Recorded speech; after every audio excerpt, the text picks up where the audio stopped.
The summer sun blazed over the ancient palace ground as hundreds of tourists crowded around the main entrance. Camera shutters clicked constantly, capturing every moment of their visit to one of the world's most famous historical sites. Among the sea of visitors stood Marcus Chen, a 32-year-old software developer from California, who had saved for 3 years to take this European vacation with his college friends. Marcus had always been the joker of his group. Back home, his pranks and witty remarks made him the life of every party.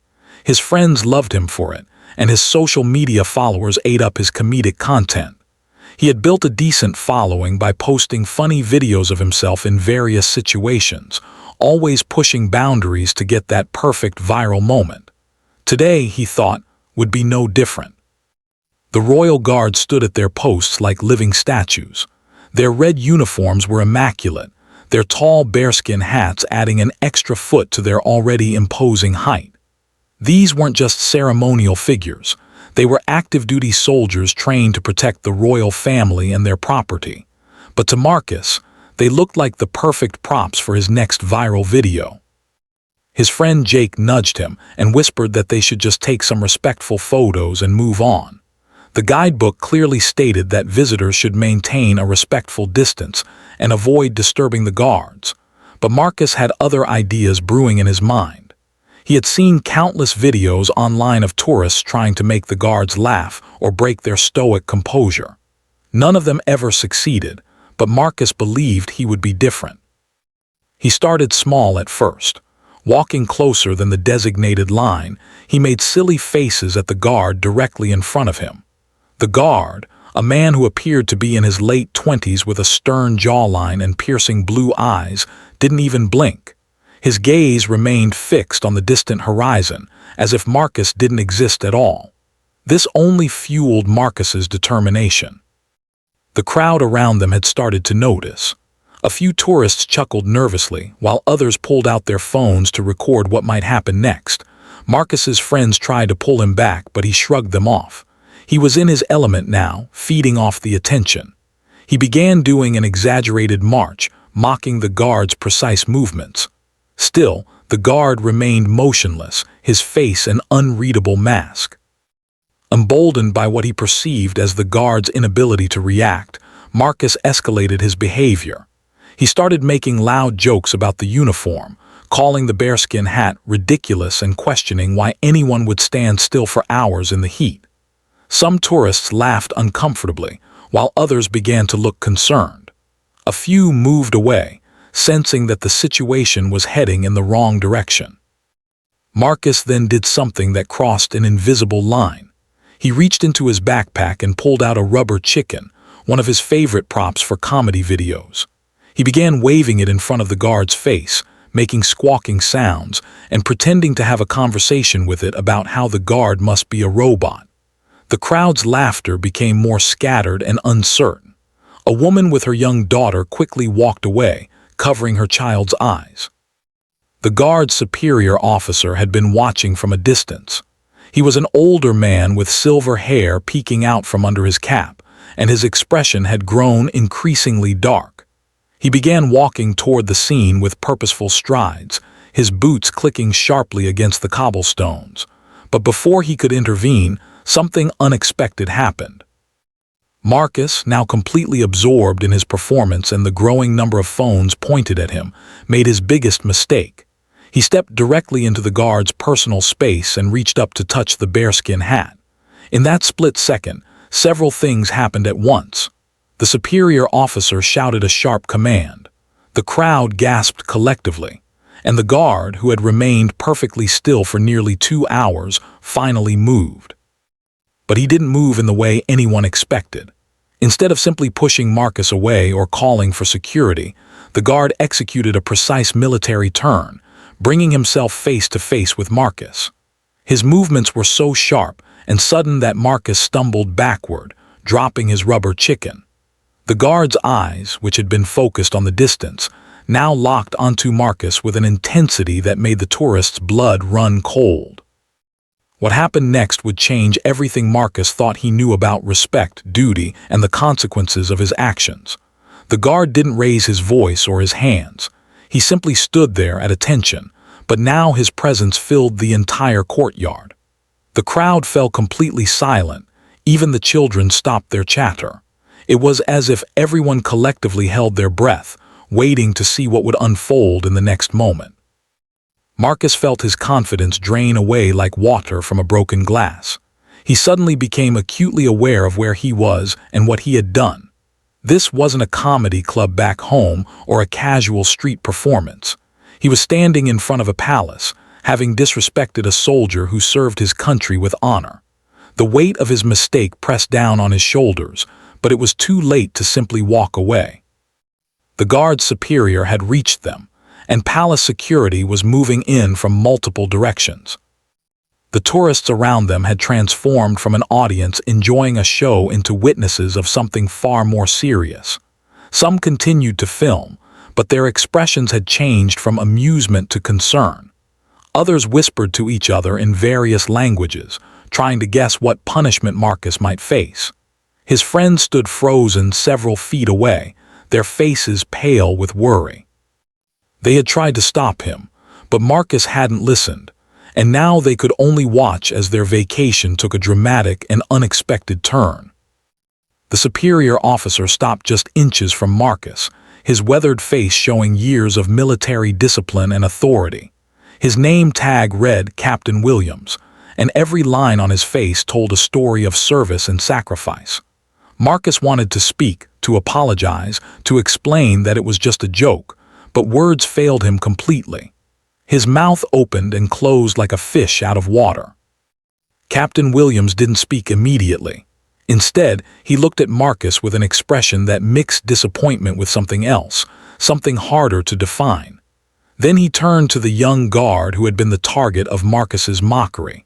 The captain gave a slight nod, a gesture so small that most people in the crowd probably missed it, but the guard understood perfectly. The guard took one step forward, and Marcus instinctively took one step back. His heart pounded so hard he could hear it in his ears. Around them, the crowd had grown even larger. Word had spread through the palace grounds that something was happening, and tourists were abandoning other attractions to see what the commotion was about. Security personnel had formed a loose perimeter, keeping the growing crowd at a safe distance but allowing them to observe. Then the guard did something that no one expected. He began to speak. His voice was clear and carried across the courtyard despite not being raised.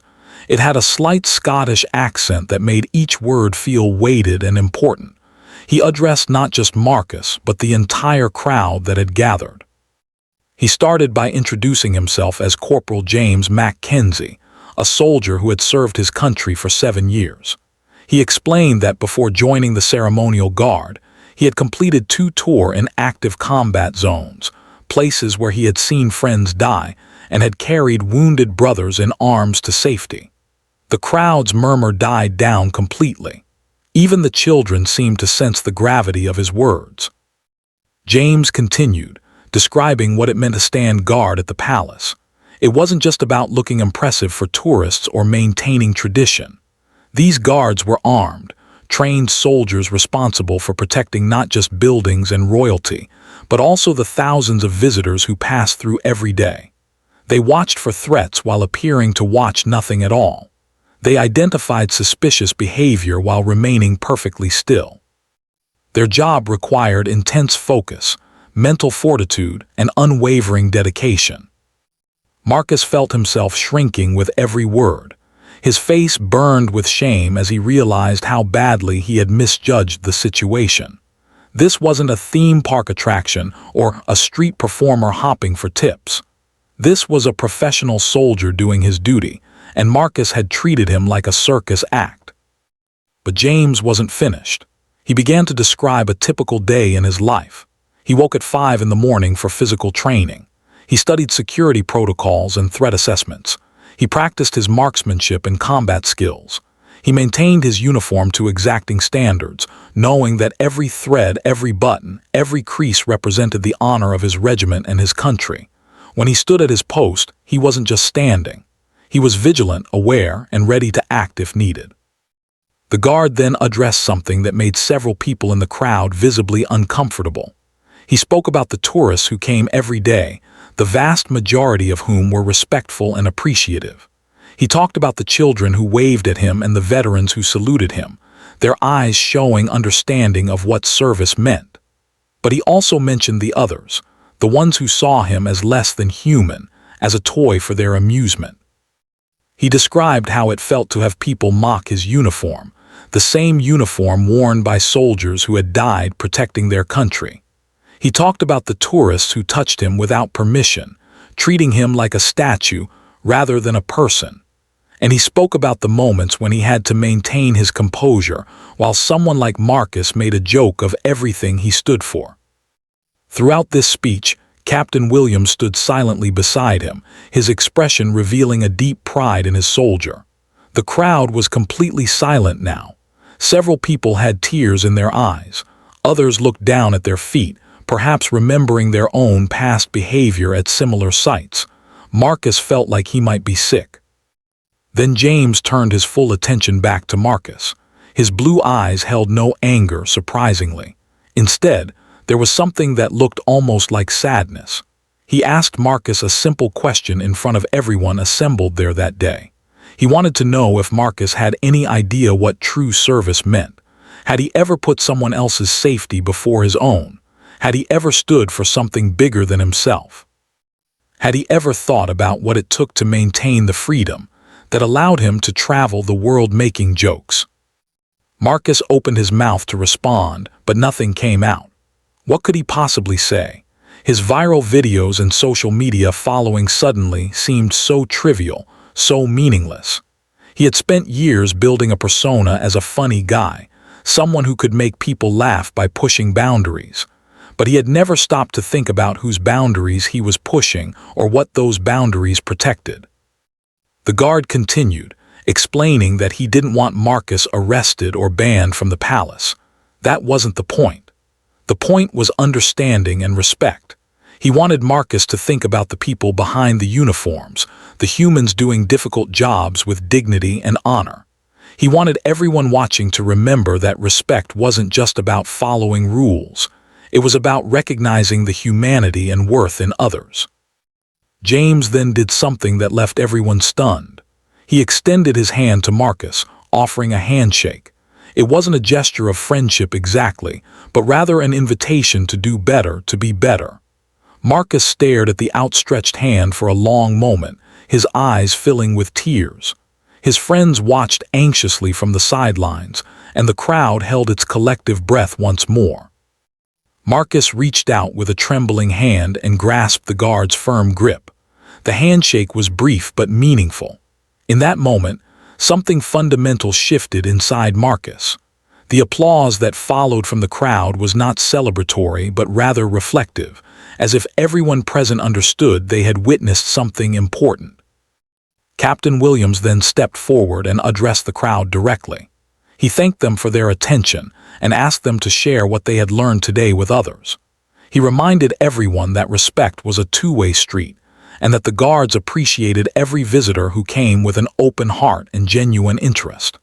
Then he dismissed the gathering with a simple gesture, and people slowly began to disperse, many still visibly moved by what they had witnessed. But the captain wasn't done with Marcus. He asked him to follow him to a side office near the palace entrance.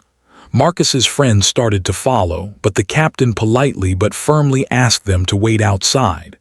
Marcus walked with heavy steps, uncertain about what would happen next. His mind raced with possibilities, none of them pleasant. The office was small and utilitarian, with photographs of various guard regiments lining the walls. Captain Williams gestured for Marcus to sit in a simple wooden chair while he remained standing, his hands clasped behind his back. The silence stretched for what felt like an eternity. Marcus could hear his own heartbeat and the distant sounds of tourists outside. Finally, the captain spoke. His voice was quieter now, more personal. He explained that what happened today could have gone very differently. Palace security could have detained Marcus, and depending on the interpretation of his actions, he could have faced legal consequences. Interfering with a royal guard could be considered a serious offense, but that wasn't what Captain Williams wanted. Instead, the captain shared his own story. He talked about being a young soldier decades ago, full of pride and perhaps a bit of arrogance. He had made mistakes too, different ones, but mistakes nonetheless. A superior officer had shown him mercy combined with a hard lesson, and that experience had shaped his entire military career. He wanted to offer Marcus a similar opportunity. The captain proposed something unexpected. Rather than punishment, he offered education. He invited Marcus to return to the palace the next day, not as a tourist but as an observer. He would spend the day with the guards, learning about their training, their responsibilities, and their lives. At the end of the day, Marcus would have a choice. He could write a genuine apology to be shared with the Guard regiment, or he could walk away having learned nothing, though the incident would be reported to the appropriate authorities. Marcus didn't hesitate. He agreed immediately, grateful for the opportunity to make things right. The captain nodded, satisfied, and provided him with instructions for the next day. Marcus was to arrive at 6 in the morning at a side entrance, dressed in plain, respectful clothing. He would be given a visitor's badge and would shadow the guards throughout their entire shift. That evening, Marcus sat in his hotel room while his friends explored the city. He had declined their invitation to join them, feeling he didn't deserve to enjoy himself after what had happened. Instead, he spent hours researching the Guard regiment online. He learned about their history, their battles, their fallen soldiers. He read accounts from veterans about what service meant to them. He watched videos of Guard ceremonies, but this time he saw them with new eyes. He also looked at his own social media content with fresh perspective. Video after video showed him making jokes at other people's expense, pushing boundaries, seeking laughs without considering the impact. Some of it seemed harmless enough, but other content made him cringe. Had he always been this way?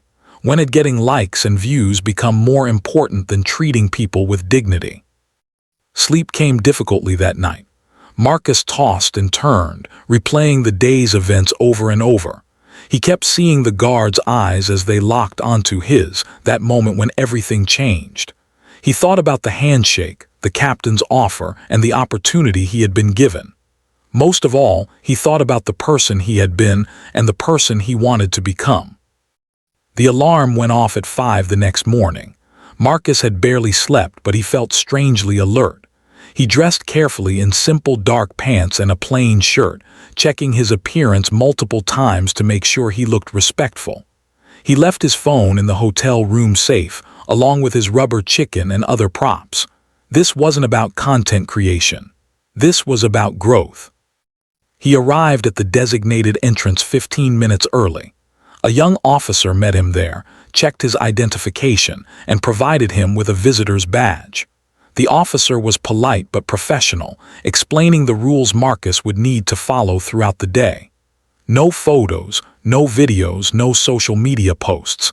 He was there to observe and learn, nothing more. The day began with morning formation. Marcus stood to the side as dozens of guards assembled in perfect lines. The precision was remarkable. Every movement synchronized, every uniform identical, every face serious and focused. Captain Williams led the formation, his voice carrying authority and respect. The guards responded with sharp acknowledgments, their discipline evident in every action. After formation, Marcus was introduced to several guards who would explain different aspects of their duties throughout the day. The first was Corporal Sarah Mitchell, one of the few women in the ceremonial guard. She had joined the military at 18 and worked her way up through dedication and exceptional skill. She explained the physical demands of standing at attention for hours, the mental discipline required to maintain focus, and the pride she felt in representing her country. Marcus listened intently as Sarah described her training regimen. The guards didn't just stand around looking impressive. They maintained peak physical fitness and combat readiness. They practiced with their weapons regularly, studied tactical procedures, and underwent continuous evaluation. The ceremonial aspect was just one part of their much larger responsibility. Throughout the morning, Marcus shadowed different guards at their posts. He learned about the subtle ways they communicated with each other, the signals they used to identify potential threats, and the protocols they followed if a situation escalated. He watched as they interacted respectfully with tourists who approached the designated lines, maintaining their composure even when people tried to distract them. During lunch, Marcus sat in the guards' mess hall, a privilege rarely granted to civilians. The guards were more relaxed here, talking and joking among themselves, but always maintaining a level of respect and camaraderie that Marcus had never experienced before. They shared stories about their families, their deployments, and their reasons for choosing this path of service. One older guard, Sergeant David Thompson, sat down across from Marcus. He had served for 23 years and had seen countless changes in the military and in society. He spoke bluntly about the challenges guards faced with tourists. Most people were wonderful, he said, but there were always a few who seemed to think that anything done for entertainment was acceptable. He asked Marcus directly why he had behaved the way he did. Marcus struggled to answer honestly. He talked about wanting to be funny, to create content his followers would enjoy, to stand out from the millions of other tourists who visited the palace each year. But as he spoke, he realized how shallow it all sounded. Sergeant Thompson listened without judgment, then shared his own perspective. He explained that real humor didn't come at someone else's expense, and true respect meant recognizing that every person had their own story, their own struggles, their own dignity. The afternoon brought Marcus to the training grounds where new guards learned their craft. He watched young soldiers practice their marching drills, their movements gradually becoming sharper and more precise with each repetition. An instructor explained that this training wasn't about mindless repetition, but about building muscle memory so that in moments of crisis, the right actions would come automatically. Marcus was then introduced to James, the guard he had mocked the previous day. The meeting was arranged by Captain Williams, who believed both men could benefit from a direct conversation. At first, the atmosphere was awkward. Marcus didn't know where to begin, but James made it easier by simply asking about Marcus's life back in California. They talked for over an hour, finding common ground in unexpected places. Both loved hiking, though James's military training had taken him to mountains Marcus could only dream of climbing. Both enjoyed technology, though they used it differently. James showed Marcus photos of his family, his young daughter who thought her father looked like a superhero in his uniform, his wife who worried every time he stood guard in unpredictable weather. Marcus shared his own background, his work in software development, his struggles to find meaning in his corporate job, his attempt to build something creative through social media. For the first time, he admitted out loud that he had been chasing validation through likes and comments, trying to fill a void he didn't fully understand. James listened thoughtfully, then offered an observation that hit home. He suggested that Marcus seemed to be looking for significance in the wrong places. True significance, James said, came from how you treated others, from the positive impact you had on the world around you, from being someone others could count on. 1 million followers meant nothing if you weren't a good friend, a good son, a good person. Popularity was fleeting, but character lasted forever. The conversation shifted to the incident itself. James admitted that he had seen Marcus approaching with his props and had known immediately what was coming. It happened several times a week during tourist season. Most of the time, he simply endured it, maintaining his composure and focusing on his duty. But something about Marcus's behavior that day had been different, more aggressive, more disrespectful. James explained that Captain Williams had been watching and had given him permission to respond. The speech James delivered wasn't spontaneous. It was something he had thought about for months, even years. He had wanted to find the right moment to help people understand what it meant to serve. Marcus's behavior, while hurtful, had provided that opportunity. Marcus apologized sincerely, his voice cracking with emotion. He thanked James for not having him arrested, for giving him this chance to learn and grow. James accepted the apology with grace, explaining that holding grudges served no purpose. What mattered now was what Marcus did with this experience, how he chose to move forward. As the day wound down, Marcus attended the evening changing of the guard ceremony. He had seen it before on his first day as a tourist, but now he saw it completely differently. Every crisp movement, every synchronized step, every salute carried weight and meaning. These weren't performers. They were professionals honoring a tradition while maintaining vigilance over the safety of everyone present. Captain Williams found Marcus after the ceremony and invited him to his office once more. This time, the atmosphere was different, less formal. The captain asked Marcus what he had learned throughout the day. Marcus spoke from his heart, describing how his perspective had shifted, how he understood now that respect wasn't just about following rules, but about recognizing the humanity in everyone. The captain nodded approvingly and handed Marcus a pen and paper. It was time for Marcus to write his letter of apology to the Guard regiment. Marcus took his time, choosing his words carefully. He didn't just apologize for his actions. He acknowledged the deeper issues that had led to those actions. He thanked the guards for their service and their patience. He promised to share the lessons he had learned with others, not to make himself look good, but because the message was important. When he finished, Captain Williams read the letter carefully. He asked Marcus one final question that would determine how this story would end. He wanted to know if Marcus truly understood that this wasn't about him, wasn't about his redemption story or his personal growth. This was about respect, about service, about the thousands of soldiers who stood guard every day in all kinds of weather, facing mockery and disrespect while protecting the very people who mocked them. Marcus answered honestly. He said he understood, or at least he was beginning to understand. He knew he couldn't fully grasp what these soldiers experienced unless he lived it himself, but he was committed to learning, to growing, to being better. He didn't want sympathy or praise for having learned a lesson he should have known all along. He simply wanted to do right by the people he had wronged. Captain Williams accepted Marcus's letter and his answer. He shook Marcus's hand firmly and told him that he was free to go. The matter was settled. But before Marcus left, the captain gave him one more thing to think about. He suggested that Marcus had a platform, people who listened to him online, and that platform could be used for good or for harm. The choice of how to use it was entirely up to Marcus. Marcus left the palace grounds that evening as a fundamentally changed person. His friends met him at the hotel, eager to hear what had happened. He told them everything, holding nothing back.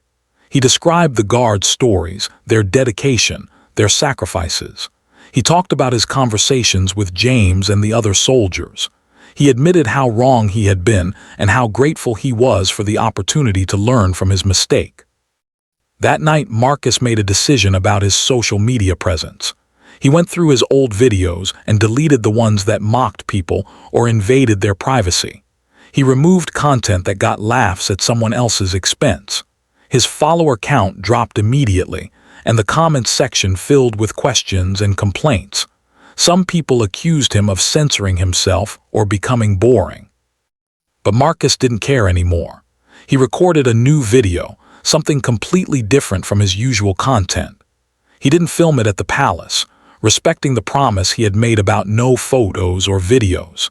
Instead, he sat in his hotel room and spoke directly to the camera, sharing what he had learned without naming anyone or revealing specific details.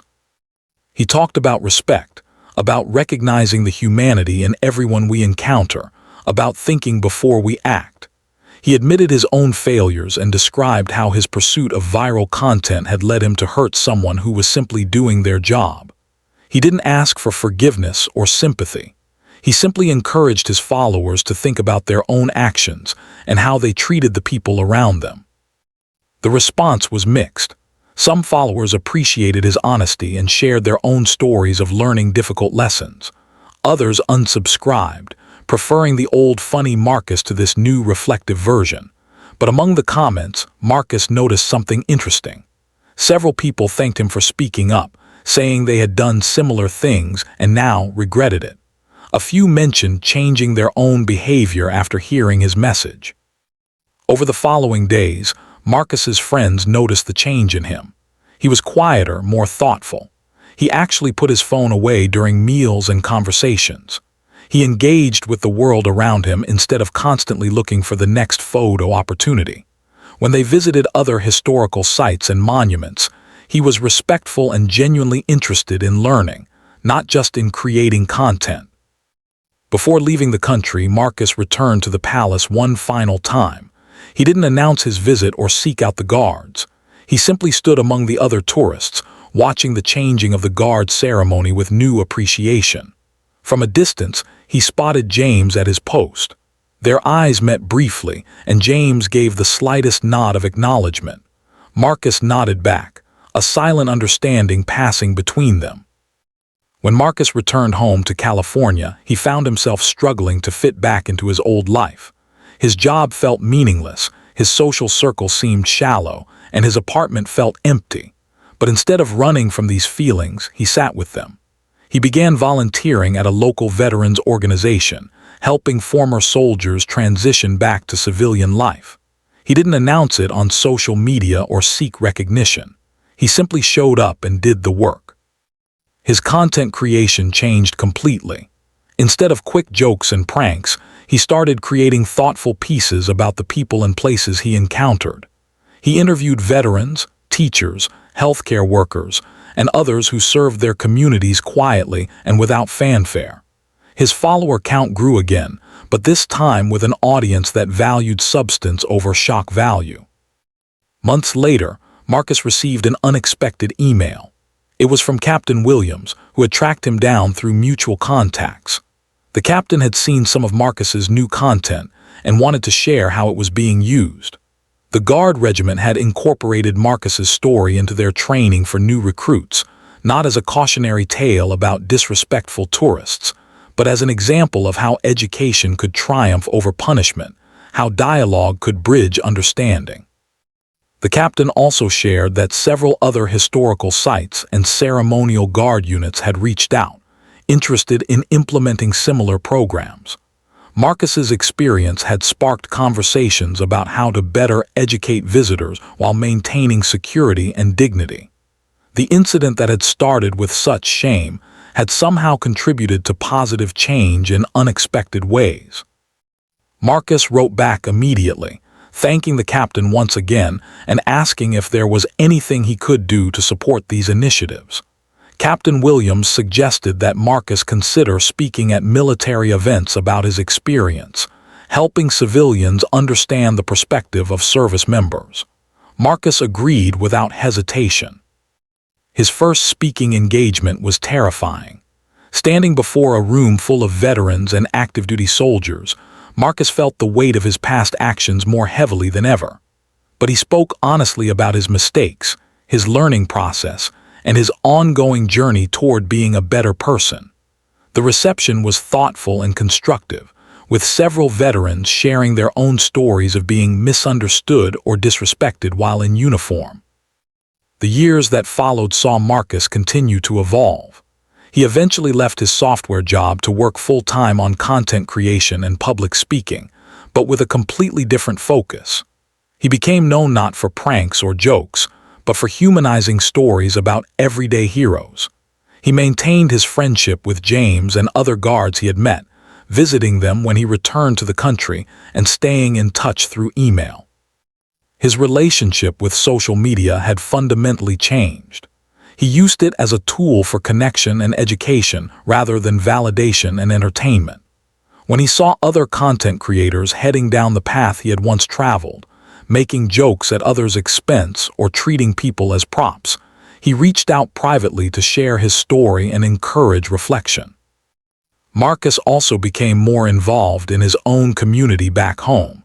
He organized respect campaigns at local tourist attractions, helping visitors understand the people who worked there. He volunteered with youth groups, teaching young people about the importance of empathy and consideration. His life had found the meaning he had been seeking all along. The incident at the palace, which had felt like the worst moment of his life when it happened, had become the turning point that changed everything. It taught him that true strength came from admitting mistakes and learning from them. It showed him that people were generally willing to offer second chances if you approached them with genuine humility and a desire to grow. Looking back, Marcus was grateful for that day, as painful as it had been. He was grateful to James for having the courage to speak up instead of simply having him removed from the palace. He was grateful to Captain Williams for seeing potential for growth rather than just a troublemaker who deserved punishment. And he was grateful to his friends who stuck by him through his transformation, even when it meant their vacation content wasn't as funny as they had hoped. The story of Marcus and the Royal Guard spread in unexpected ways, shared not as viral entertainment but as a genuine lesson in human connection. It reminded people that behind every uniform, every job, every public role, there was a real person with feelings, struggles, and dignity deserving of respect. And it proved that sometimes the most powerful moments in life come not from getting everything right, but from being willing to admit when you're wrong and doing the hard work to become better.